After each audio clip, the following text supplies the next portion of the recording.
Boa tarde, sejam bem-vindos a mais um debate das notáveis mulheres. Desta vez iniciamos com um novo painel, a quinta parte do terceiro painel, e que contamos com três notáveis mulheres que vou passar a apresentar com alguma brevidade.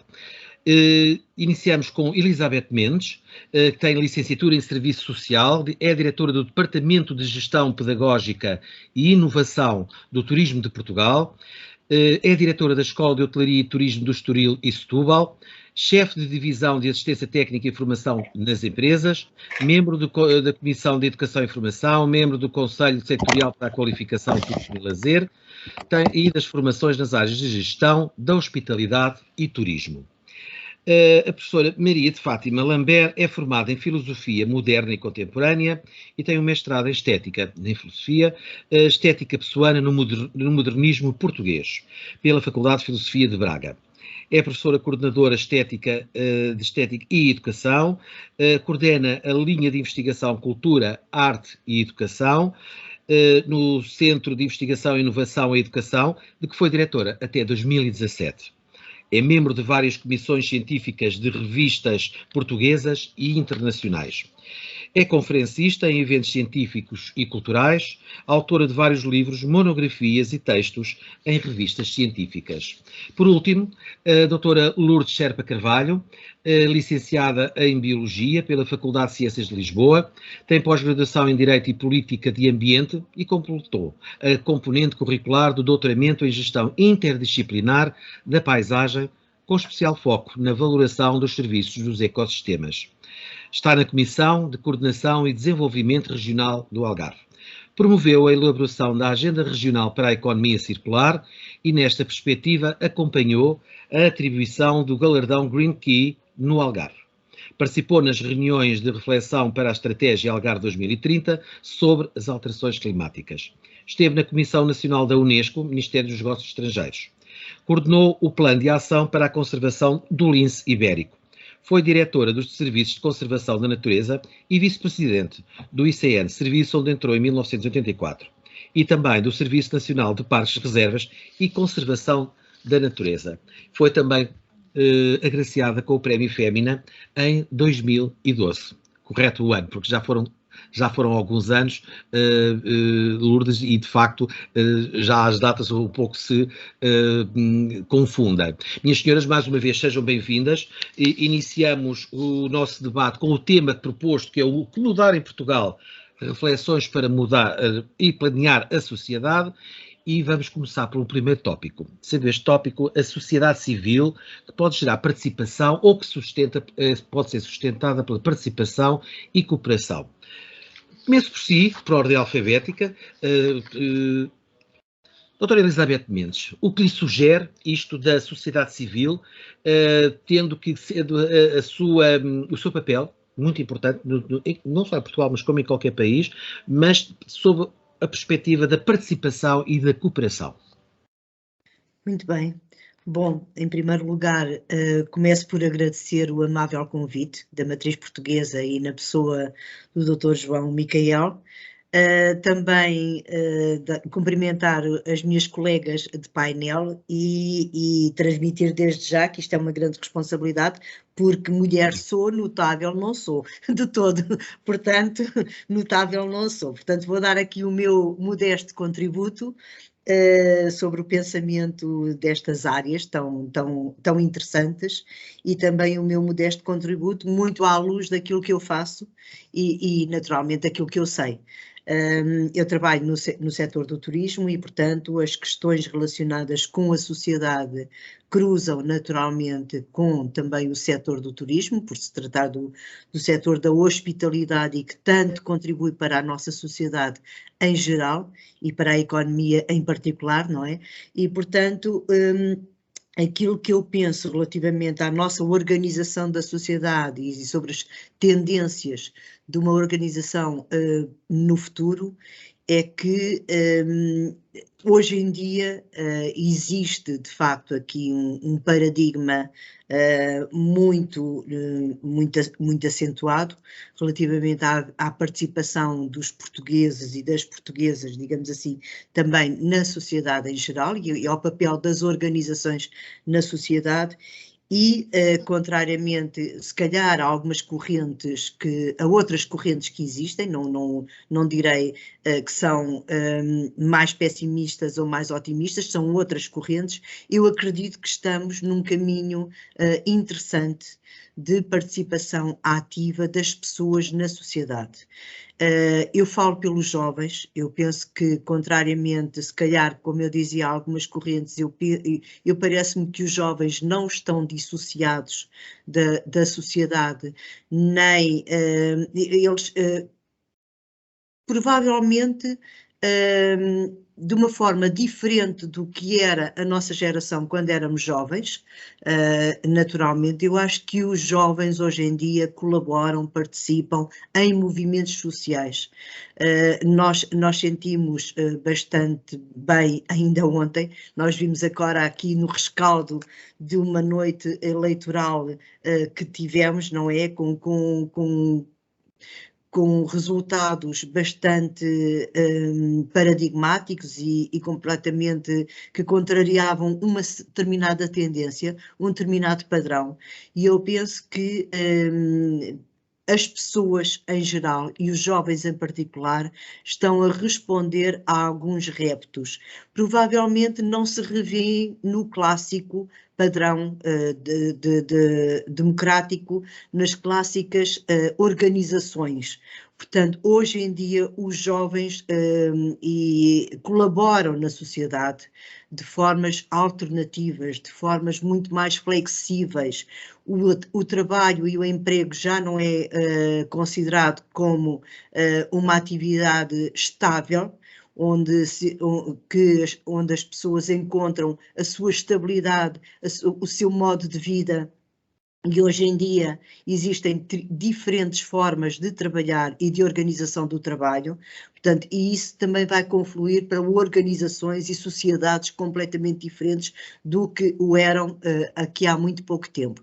Portanto, eu acredito, por um lado, nas novas gerações, porque têm um sentido, inclusive, de organização da sociedade sustentada, e vou fazer aqui uma redundância, na sustentabilidade, porque é verdade, hoje está sustentada em conceitos e em modelos de sustentabilidade que eles praticam, e por isso mesmo acho que estamos num caminho de desenvolvimento sustentável, diferente do que era há muito poucos anos, mas tenho uma grande confiança nas novas gerações. Portanto, acho que temos aqui um caminho. Há, de facto, algum alinhamento em relação a algumas questões que podem ser mais fragmentadas. Há, de facto, também aqui, isto em contraposição com aquilo que eu dizia, há, de facto, se calhar há aqui algumas clivagens sociais, talvez alguns radicalismos sociais. Quando falo em radicalismo, hoje em dia é preciso ter muita atenção e muito cuidado da forma como se fala, por exemplo, a tal inclusão social que, em meu entender, pode cair em alguns exageros. Portanto, há aqui temos que ter aqui alguma cautela e algum cuidado a esse nível, mas, no meu entender, isso não vai interferir na organização da sociedade, mas sim, eventualmente, na alteração de algumas mentalidades. Em resumo, parece-me que estamos, eu não sou nada pessimista, já deu para perceber, não sou mesmo nada pessimista, sou otimista, acho que temos que ir para a frente. Eu acredito que as sociedades se regeneram sempre que há algumas ameaças, quer do ponto de vista político, do ponto de vista ambiental, do ponto de vista social. Acho que as pessoas e as sociedades em geral encontram caminho para continuarem, de facto, a conviverem entre si, a organizarem-se. Agora, os modelos estão completamente diferentes do que eram aqui há uns anos atrás. Pronto, não há dúvida, os modelos tão diferentes. Relativamente à própria educação, temos aqui também um desenvolvimento muito curto, mas vamos ter se me permitisse, a educação esperaríamos pelo próximo tópico. Bem, claro, passo deixava estas notas. Sim. Eu chamaria agora também para o nosso debate a professora Maria de Fátima Lambert. Partilha deste otimismo da doutora Elizabeth Mendes? Sim, eu já fui aqui abanando a cabeça quando eu estava a ouvir. Pronto, eu não queria que excluísse o meu segundo marido, porque o meu primeiro marido foi o Fernando Pessoa, no mestrado. O meu segundo marido foi o Almada Negreiros, no doutoramento. E eles ainda se podem zangar por não ter falado com o Almada. Pronto, depois há o terceiro, que é o efetivo, mas ok, não vem para aqui chamado. Enfim, eu peço desculpa por este tom assim baixo, mas na realidade é um prazer estar convosco. Embora, claro, que fosse muito mais simpático se estivéssemos presenciais e a tomar um cafezinho e a sentir o cheirinho do café em casa uns dos outros, mas numa casa conjunta. E numa casa comum, que no fundo é essa casa comum que está, digamos, é a matriz um pouco daquilo que estamos a consignar. Enfim, antes de mais, agradecer o convite, por certo, e na realidade tentar estar assim um pouco à altura das minhas ilustres e notáveis colegas de mesa, assim como do ilustre e notável moderador. Os homens não podem ser excluídos, porque senão não estamos bem, não é? Enfim. Eu faço aqui o contraponto, pronto. Estou aqui a fazer sempre esse contraponto para também não ser demasiadamente exclusivista e peço desculpa pela sua interrupção, mas é curioso que a todas as senhoras, ao serem convidadas, ou pelo menos a maior parte delas, dizem, mas isto só mulheres? Não, porque nós não queremos que isto seja tudo muito fechado, mas aqui trata-se na perspectiva de uma visão, não é feminina, atenção, é de uma visão das mulheres, das mulheres claro. Enquanto convidadas. Claro, mas, é lógico. Por favor. Peço desculpa. Não, na realidade, olha, porque eu já vou entrar no tema propriamente e responder à sua pergunta. Um senhor que nós conhecemos como tendo sido o autor do Decameron, que é o Boccaccio, ele, cerca de 1362, escreveu um livro acerca das mulheres que ele considerava ilustres. Em 1362, não é? As notáveis, onde incluía deusas, imperatrizes, sei lá, artistas, músicas, compositoras, enfim. E na realidade é muito interessante. E passado uns anos, porque realmente a história é passado uns anos sempre, há uma senhora, a Christine de Pizan, que escreve um livro em 1401 que se chama exatamente A Cidade das Mulheres. Ora bem, e quando realmente eu me confrontei com as mulheres notáveis, estas duas referências não me escaparam, porque na verdade são emblemáticas.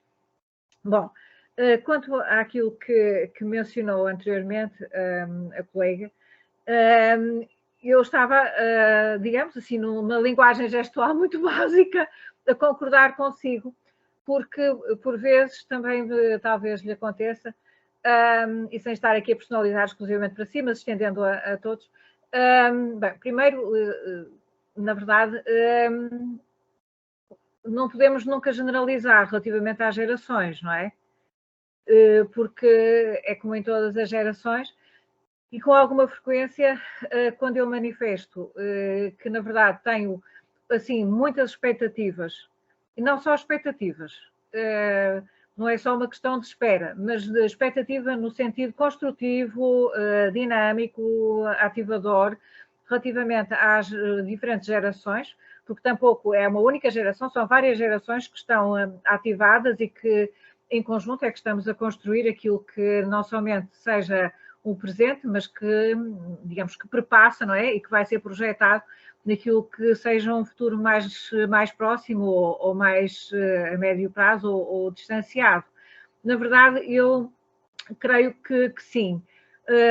Percebo que, mais uma vez, repito, não podemos generalizar, assim como relativamente à nossa geração ou às outras gerações todas anteriores e intercaladas, não é?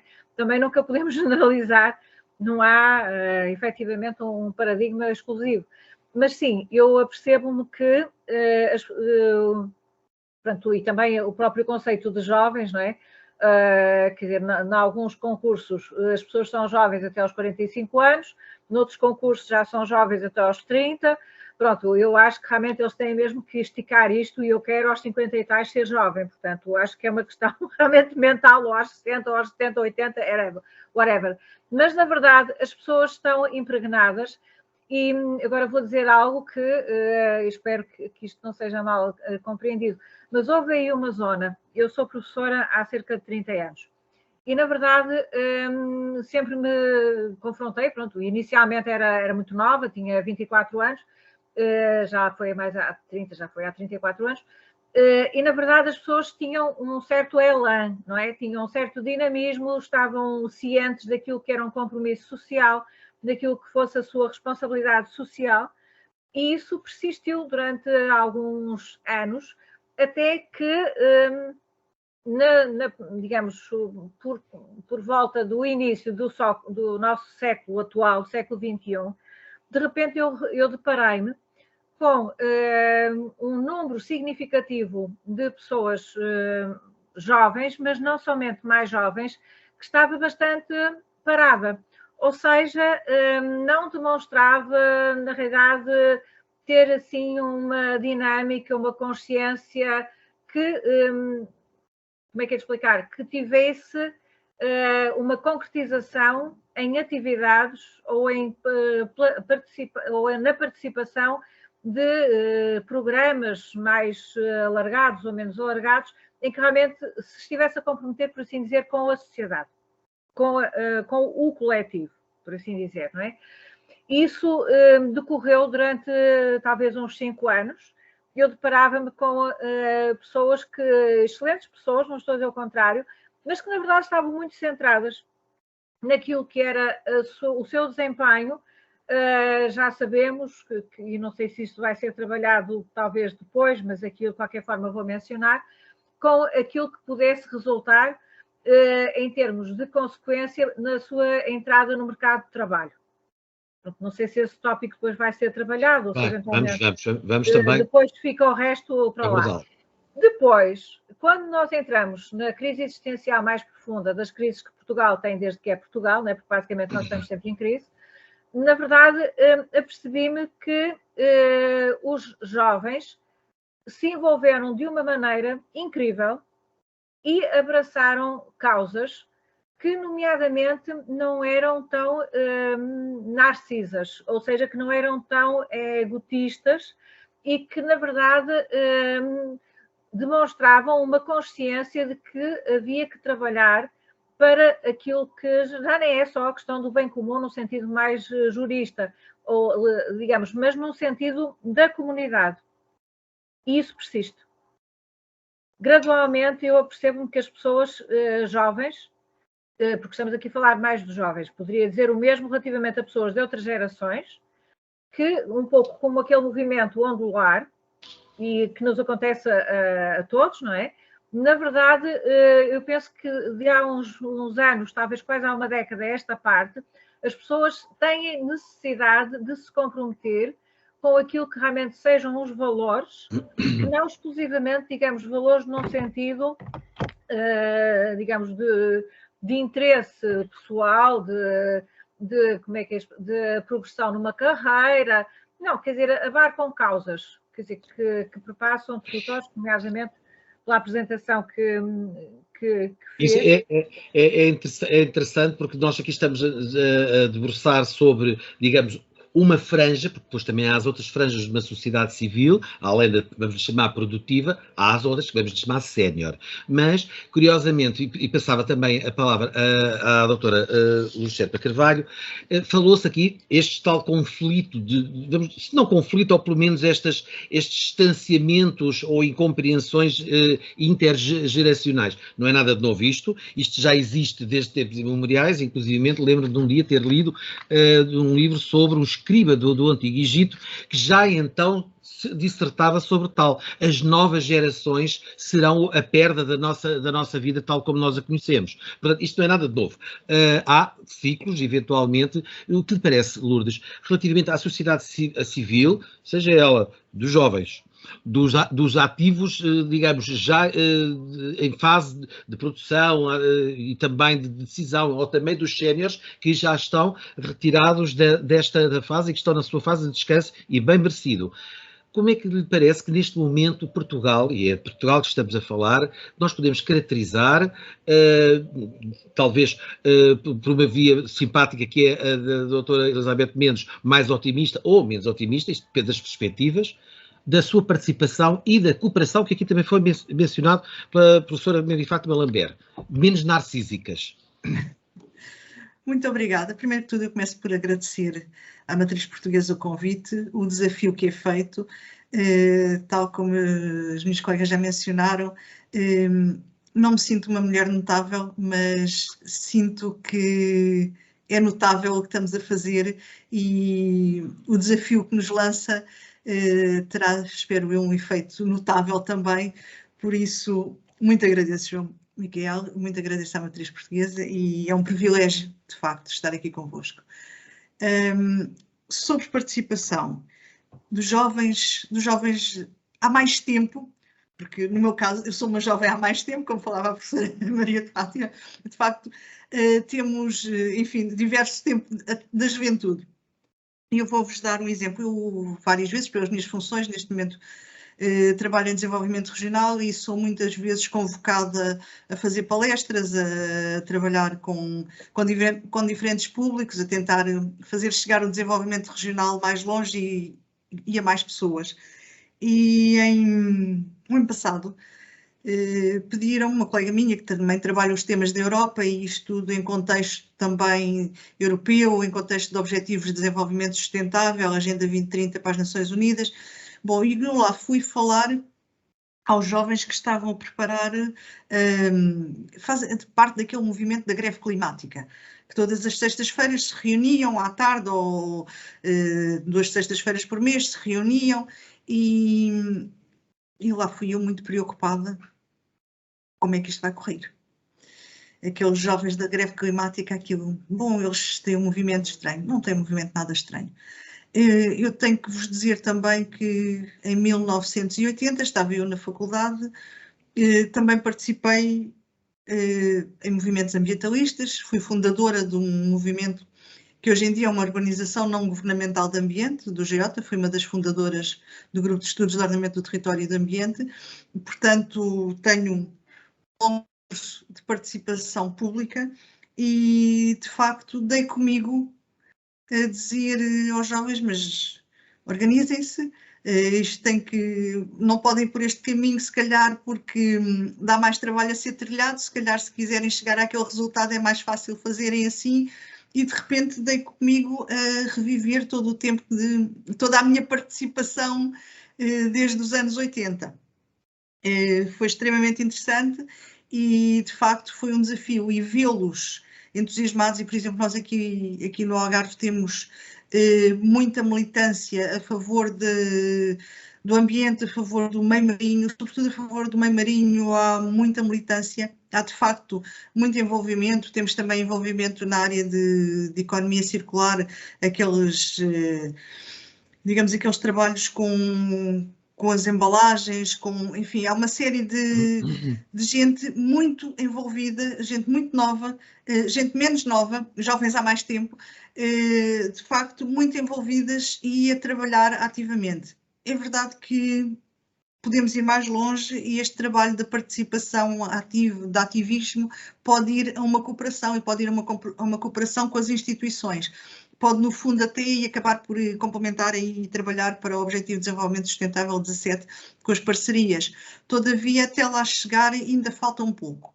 Ainda há muito a ser trabalhado, há muito, até mesmo na parte das organizações que fomentam o trabalho, ter novas metodologias, usar design thinking, usar aquelas metodologias que possam atrair a participação, porque de facto nós muitas vezes trabalhamos com metodologias que não atraem, que só comunicamos, não atraem a participação, e é isso creio inclusivamente, e estou a gostar bastante desta tónica, que pela primeira vez foi trazida para este debate, mesmo dos outros painéis que seguiram, lá está, as senhoras, e pela sua notabilidade, não é por isso, mas naturalmente, seguem rumos diferentes, e é isso que torna tão vivo este debate e esta conversa. Até a tónica agora centrou-se organicamente nos jovens, ou seja, num futuro, e gostei, Lourdes, essa do sempre jovem. Mas isto passa, e é muito importante, e passo-lhe assim também, Elizabeth, uma vez que inclusive é diretora de uma entidade de ensino, tudo isto que nós por aqui falámos, e que se falamos inclusivamente dos jovens, mas também não só, porque também ainda existe agora o conceito de Long Life Learning, não é? A educação e a cultura, para que, através do conhecimento, também se possa gerar um progresso social a todos eles, que lhe parece que deva ser implementado para que haja depois este tal caminho para ser seguido com as novas metodologias, também as novas consciências, etc. Elizabeth, por favor. Muito bem. Pois tem tudo a ver com aquilo que estávamos a falar. Portanto, a educação é a base da sociedade. O conhecimento é a base da sociedade e a informação. Podemos receber esse conhecimento e essa informação de forma formal, passando pelos bancos da escola, ou de forma informal, que eu acho que através da experiência, digamos assim. E eu acho que estas duas vertentes, o conhecimento formal e o conhecimento não formal, têm que, de facto, estar estreitamente relacionados. O que é que eu quero dizer com isso?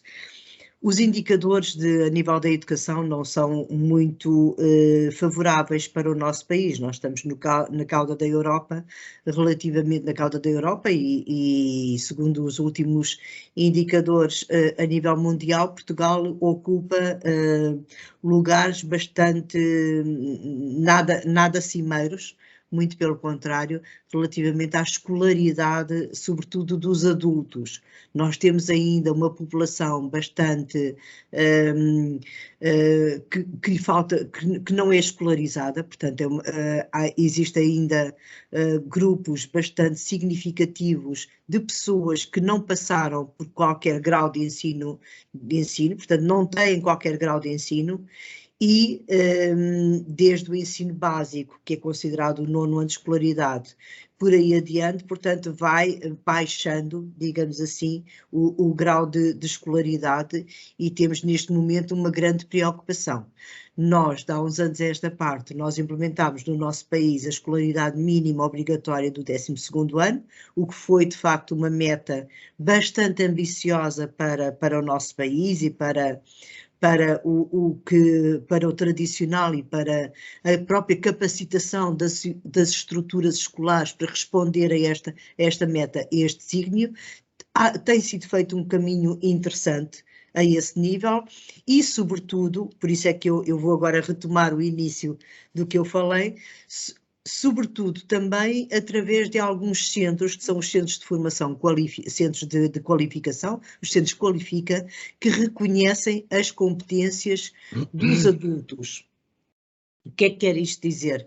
Portanto, nós temos a educação formal, portanto, os níveis de escolaridade, que vai até o ensino superior, mas depois todos os adultos maiores de 18 anos que não tenham completado a sua instrução, a sua escolaridade, podem fazê-lo por via da experiência, que era a tal educação não formal que eu falava. Portanto, conjugando estes dois aspectos, estas duas possibilidades, digamos assim, penso que estamos a traçar um caminho interessante a este nível. Agora, ainda há muito por fazer.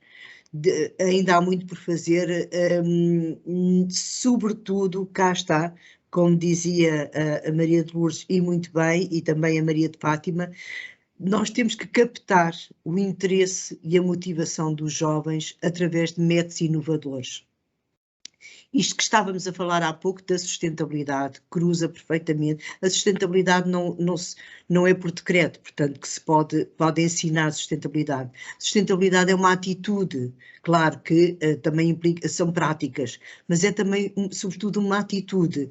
E a sustentabilidade passa, de facto, por tornar os cidadãos ativos na sociedade. Passa por cidadania.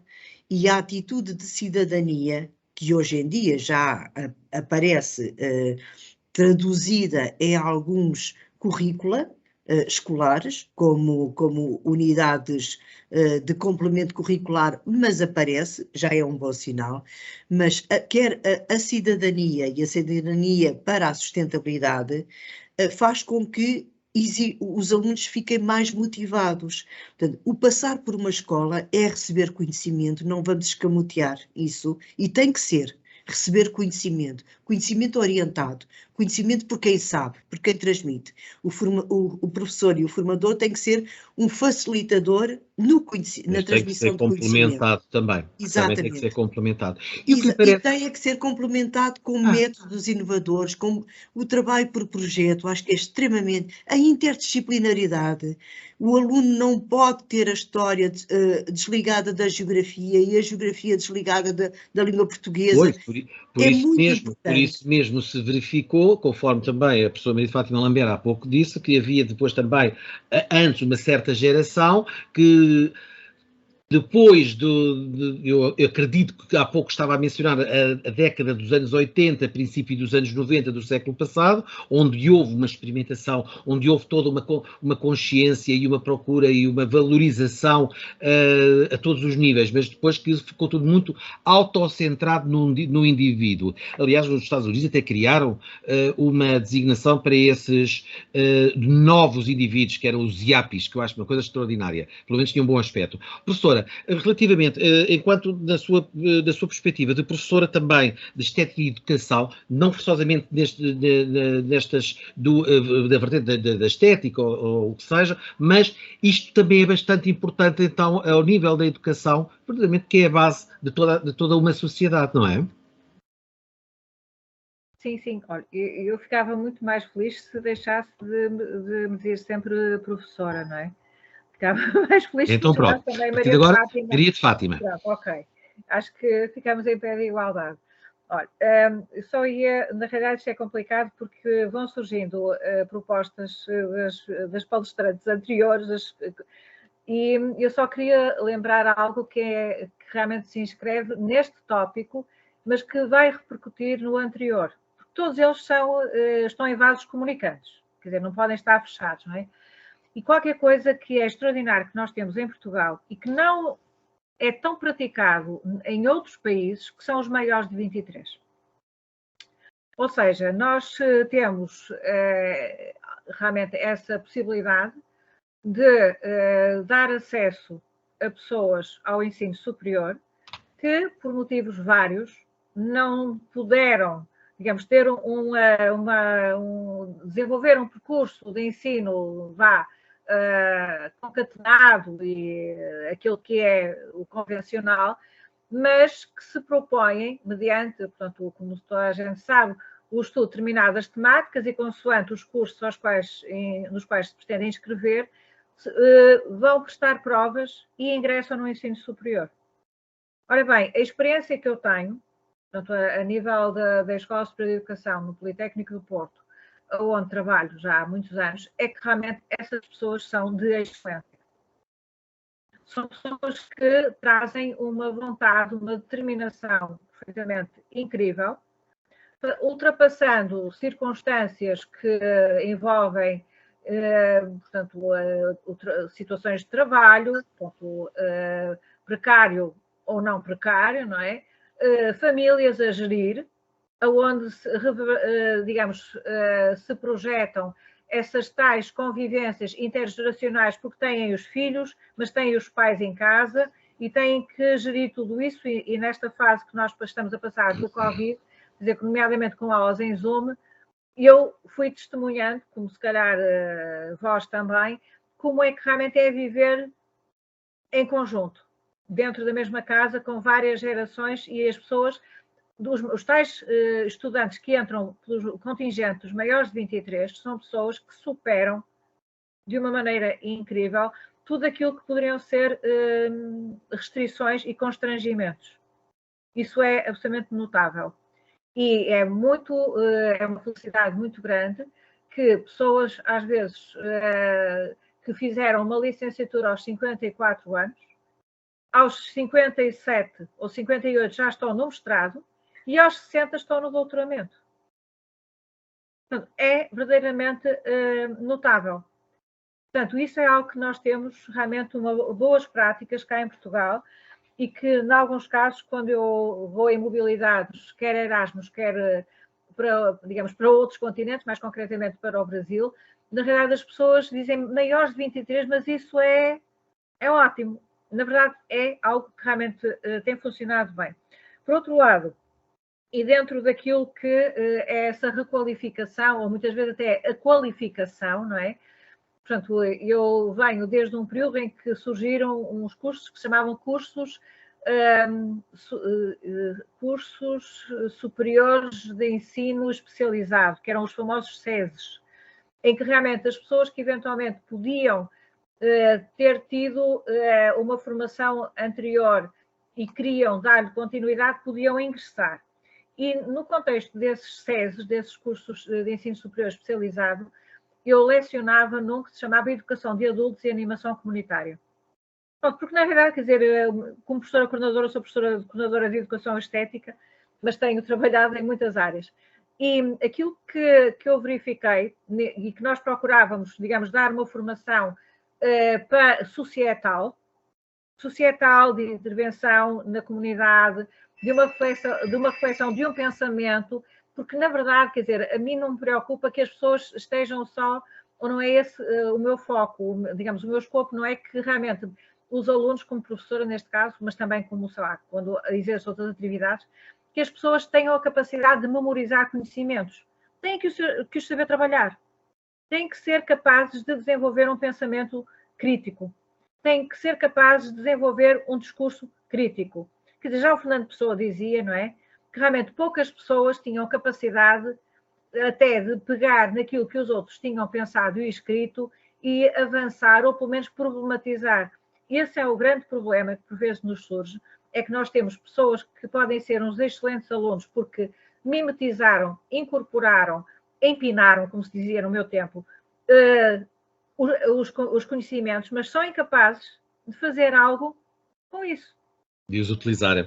De os utilizar. Passo, e para terminar esta nossa primeira parte deste painel, terminaria consigo, Lourdes. Lourdes, e para ir buscar um pouco a sua última parte, do que disse há pouco, a sua experiência que achou interessante, porque ia com uma ideia pré-concebida, porque é notória, não é notória, é porque é perceptível na nossa sociedade, e não é só na nossa, nas sociedades altamente mediatizadas, em que passam geralmente ideias de algo que não é bem assim, são situações vistas por umas lentes muito específicas, ou então muito pela rama. A Lourdes teve uma experiência positiva, porque esse pré-conceito foi pura e simplesmente destruído. E então, ainda por cima, em algo que não é uma preocupação, digamos, nova, a causa ambiental, mas neste momento tem, se calhar, uma outra, tem um acréscimo, que é a urgência. E então, assim sendo, Lourdes, esta geração, a nova geração, e também porque, derivada à educação e cultura, porque como teve esta geração, teve também acesso a novas informações que então não havia. Isto, o que é que traz de novo e o que é que há aqui que inclusivamente pode ser positivo e que até pode ser melhorado na sua perspectiva? João, há aqui dois pontos importantíssimos para mim. É que ao mesmo tempo que há urgência em termos ambientais, em termos climáticos, há o que tem que se fazer, e vamos retomar a palavra cultura na sua componente até mais intangível, nas nossas tradições, nos conceitos, nas profissões antigas. Portanto, ao mesmo tempo que temos uma urgência, temos que também ter atenção àquilo que é a nossa tradição, aos nossos conhecimentos, às nossas lendas, enfim, tudo o que faz a base da nossa sociedade. Nós, por exemplo, aqui, se eu for falar em termos de um aspecto, e tem a ver também com a juventude, um aspecto de preocupação em relação à escolaridade, por exemplo, e estou a falar em escolaridade, não estou a falar em educação, ainda que se enquadre num aspecto mais amplo, nós temos um problema aqui na região que é o abandono escolar. E o abandono escolar, todos nós sabemos por que razão é que é, porque de facto é fácil ganhar dinheiro, portanto, durante os meses de verão eu deixo a escola para ir apoiar áreas de turismo, da família, enfim. Portanto, abandono escolar é algo muito preocupante. Temos também, e aí uma coisa muito boa, a Universidade do Algarve agora está a promover os TESPs, e lembrei-me dos maiores de 23, e os TESPs são técnicos superiores especialistas, também é algo muito importante que está a encaminhar parte desses jovens de abandono, está a encaminhá-los e está a enquadrá-los e está a colocá-los exatamente na espiral de ensino, que vai acabar por ser a espiral de ensino formal. E depois temos as questões culturais. E as questões culturais, nós temos uma série de atores no terreno que são extremamente importantes e que eu há bocado devia ter falado também na parte da participação, que são as associações de desenvolvimento local. E temos associações de desenvolvimento local extremamente fortes e bem implantadas e que trabalham muito bem com as populações locais, com as tradições, chegando àqueles que estão mais longe, porque nós temos a imagem que as pessoas muitas vezes têm do Algarve e praia, não é? O Algarve, para além da praia, tem muito.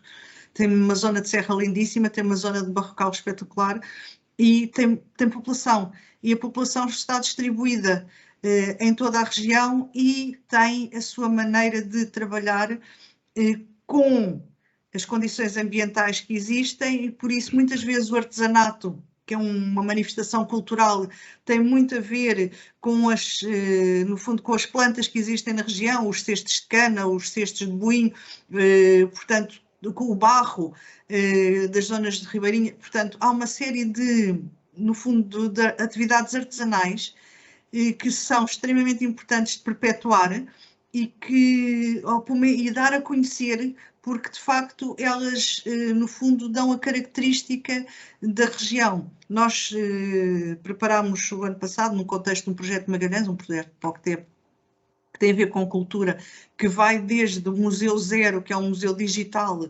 até ao que nós fizemos, que foi, no fundo, o livro vermelho das atividades tradicionais.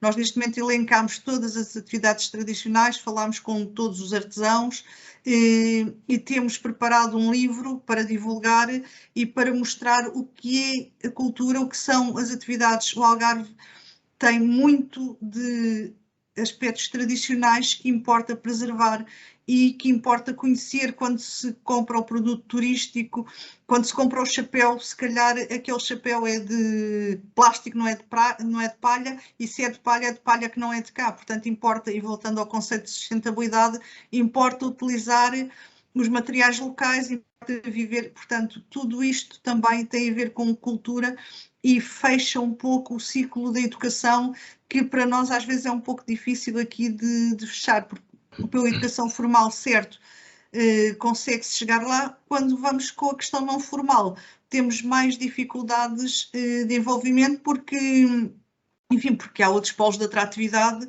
no território que no fundo acabam por canalizar os nossos jovens e os nossos menos jovens. Portanto, os ainda jovens. Os ainda jovens, exatamente. Os jovens há mais tempo. Os jovens há mais tempo. Portanto, há muito marketing territorial que temos que fazer e que temos que captar exatamente no conceito de cultura e educação. É a tal interdisciplinaridade que já foi falada entre todos e que de facto isso faz todo o sentido. Minhas senhoras, vamos agora interromper aqui a nossa primeira parte, que depois passaremos para a segunda parte do debate com novos tópicos, e resta-me então despedir dos nossos visitantes e que espero por vós para a sexta parte deste painel. Até lá!